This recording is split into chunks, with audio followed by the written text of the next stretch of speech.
This channel does not promote any violence, harmful, or illegal activities. All content provided by this channel is meant for an educational and information purpose only.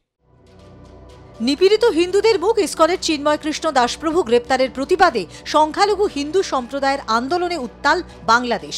Dhaka ছাড়াও দেশের বিভিন্ন প্রান্তে সম্মিলিত সনাতনী জোটের নেতার গ্রেফতারির প্রতিবাদে বিক্ষোভ ও মশাল মিছিল করেন হাজার হাজার মানুষ।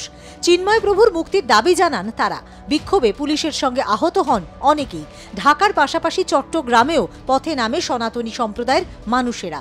চিন্ময় কৃষ্ণ দাসের এক সহকর্মী জানান, বাংলাদেশ এয়ারপোর্টে নামার পর তাকে একটি মাইক্রোতে করে নিয়ে যাওয়া হয়। কোনো এক উচ্চপদস্থ কর্মচারী তার সঙ্গে কথা বলবে বলে তাকে নিয়ে যাওয়া হয়। আমাদের 5:30টায় ফ্লাইটের টিকিট ছিল নভোয়ারে।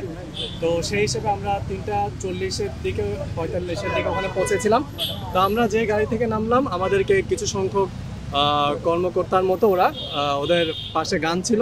তো ওরা এসে বললো যে আমাদের একজন হায়ার কর্মকর্তা আপনার সাথে দেখা করবে, এটা বলে আমাদেরকে এক পাশে দাঁড় করালো। কিন্তু দেখা গেল হায়ার কর্মকর্তা না এসে ওরা একটা মাইক্রো নিয়ে আসলো এবং সেই মাইক্রোতে করে ওনাকে তুলে নেওয়া হলো। এবং তখন আমরা প্রোটেস্ট করি যে এখন তো এরকম পোশাকধারী অনেক কিছুই হয়ে যাচ্ছে, ওনারা আপনাদের ডিবির বা আপনাদের কোনো কাগজ আছে কিনা, তারা আমাদেরকে কোনো কাগজ দেখায়নি। তারা আমাদেরকে বললো যে দাদা সিন ক্রিয়েট করে আমরা করতে চাই না, সুন্দরভাবে আমাদের গাড়িতে উঠে যান। তো যার কারণে দেশের সব কিছু আইনের প্রতি শ্রদ্ধা দেখিয়ে আসলে উনি ওখানে উঠে গেছেন। এবং আসলে আপনারা জানেন ওনার যে বিভিন্ন জার্নির কারণে ওনার শরীর ভালো ছিল না, মানে ওনার শারীরিক কন্ডিশন ভালো না, ওনার সাথে কোনো ওষুধ, কোনো কাপড় বা কোনো কিছু আমরা দিতে পারিনি।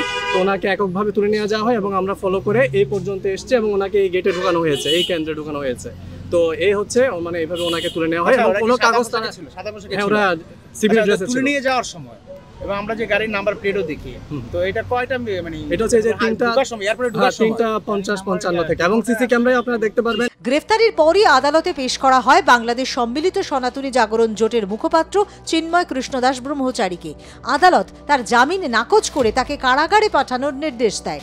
26শে নভেম্বর তাকে চট্টগ্রামের 6ষ্ঠ মহানগর হাকিম আদালতে হাজির করা হলে শুনানি শেষে বিচারক কাজী শরীফুল ইসলাম এই আদেশ দেয়। জামিন আবেদন মঞ্জুর না হওয়ায় চিন্ময় দাসের অনুসারীরা বিক্ষোভ দেখাতে শুরু করেন। অবিলম্বে আমরা ওনার মুক্তি দাবি করছি।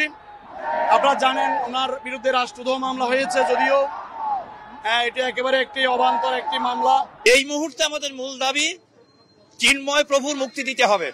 চিন্ময় কৃষ্ণ দাসের গ্রেফতারি নিয়ে প্রতিবাদ মিছিল হয় নিউ ইয়র্কেও। সেখানকার জ্যাকসন হাইটস ডাইভার্সিটি প্লাজায় প্রতিবাদ সমাবেশ করে ISKCON অনুগামীরা।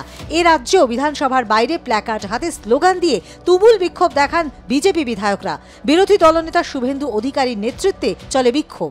Radical forces are working in Bangladesh.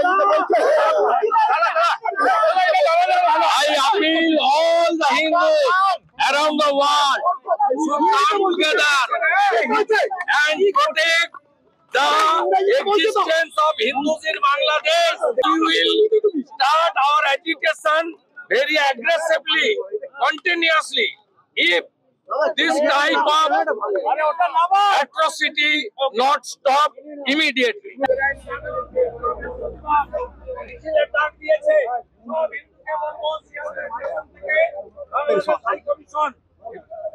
Hindu জাগরণ মঞ্চ আগামীকাল 3টের সময় বিজেপি এমএলএরা ডেপুটি হাই কমিশন ঘেরাও করবে। আমরা মেসেজ দিয়েছি, উত্তর এলেও যাব, উত্তর না এলেও যাব। জামিন আবেদন মঞ্জুর না হওয়ায় জেলে চিন্ময় কৃষ্ণ দাস যাতে ধর্মীয় রীতিনীতি অনুসরণ করতে পারেন সেই বিষয়ে আদেশ চান তার আইনজীবী। আদালত এ বিষয়ে কারাবিধি অনুসারে ব্যবস্থা গ্রহণের নির্দেশ দেওয়া হয়েছে।